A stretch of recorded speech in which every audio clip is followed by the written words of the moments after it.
ሴቶችና ዘመኑ እንዲሁም መጻኢ ዕድላቸው ምን ይመስላል?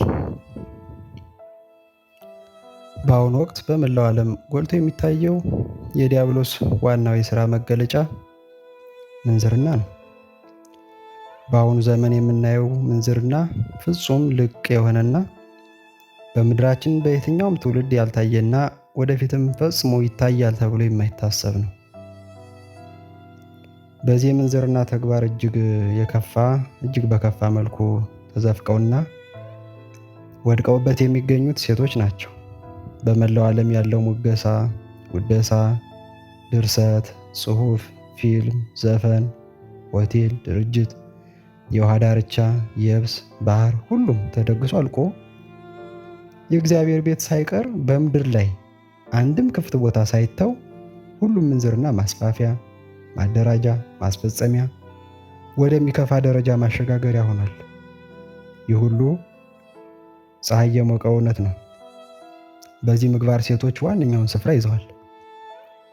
ገላቸውን አራቁተው በጠራራ ፀሐይ በመዞር ለፍትወት ሁሉን ይጋብዛሉ። አፍረተ ስጋቸውን በማጋለጥ የተቃራኒ ጾታ የፍትወት ስሜት ለመቀስቀስ ከጠዋት እስከ ሌሊት ይደክማሉ። የዲሞክራሲ መብት ነው በሚል የዲያብሎስ ሕግ በመመራት አካላቸውን ይሸጣሉ፣ መተዳደሪያ አድርገውታል። መሪዎች፣ ታዋቂ ግለሰቦች በሙሉ የምንዝርናን ተግባር በመፈጸማቸው እንደ ነውር የሚሰማቸው አይደሉም፣ በዲያብሎስ የተሾሙ ናቸውና። ስለዚህ ምንዝርና የየዕለቱ ተግባር ነው። ፈጣሪ አምላካችን አታመንዝር ያለውን ሕግና ትእዛዝ በመጣስ ከጠዋት እስከ ማታ መፈጸም የተለመደ ተግባር ሆኗል። ነውርን ከማድረግና ከመፈጸም ማፈር ቀርቶ በአምላካችን የተከለከለውን አታመንዝር የሚለውን አለመጣስ እንደ ነውር ተቆጥሯል። በትዳር የተወሰነች ገላዋን የሸፈነች ሴት እንደ ውዳቂና አላዋቂ ያልሰለጠነች ተብላ ትቆጠራለች። የማያመነዝር ወንድም እንደ ጅል ከተቆጠረ ሰነበተ። ወንድና ወንድ፣ ሴትና ሴት በፍትወት ከተቃጠሉ የሰዶምን ሥራ በብዙ እጥፍ በልጠው ከተገኙ ቆየ። እንደውም እንደ መብት ተቆጥሮላቸዋል።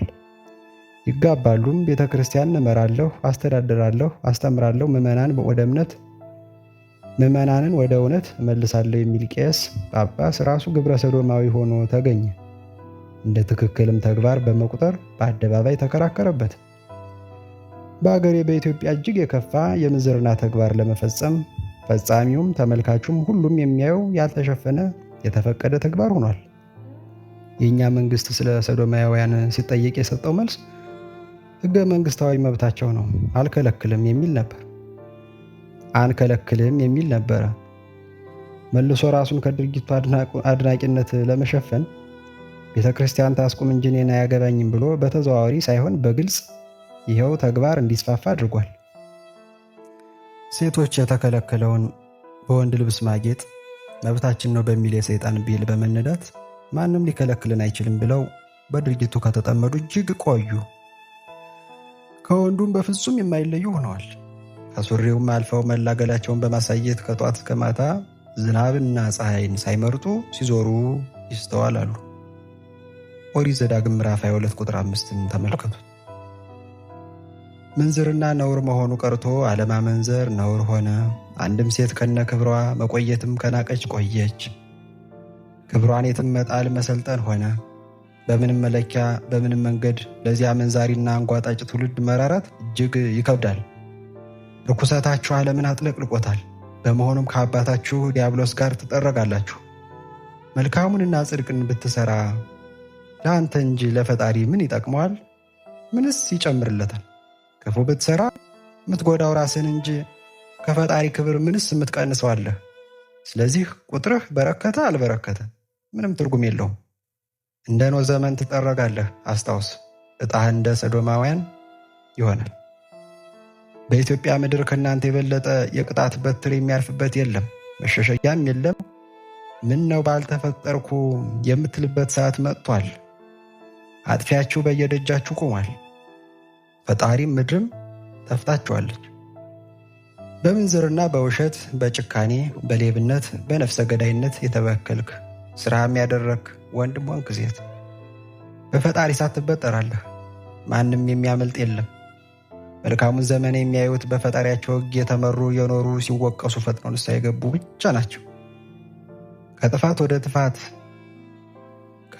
ወደ ጥፋት ለምትነጉደው ተግሳጽና ምክር ለናቅኸው ለጠፋኸው ትውልድ የጨለማ ልጅ ከጨለመ ስራው ጋር ጨለማው ሲጠረግ አብሮ ይወገዳል። የብርሃን ልጅ ደግሞ በብርሃን ዓለም ተባርኮ ይኖራል። በምንዝርና፣ በክደት፣ በውሸት፣ በንጥቂያ፣ በቅሚያ፣ በግድያ፣ እናትና አባትን በማዋረድ፣ በስርቆት በዚህ ሁሉ ተክነህ የዘለቅ ሽማግሌ፣ ወጣት፣ ባልቴት ሁልህም ትፈተሻለህ፣ ትበጠራለህ። ቀለ ስትገኝ ለእሳት ትጣላለህ።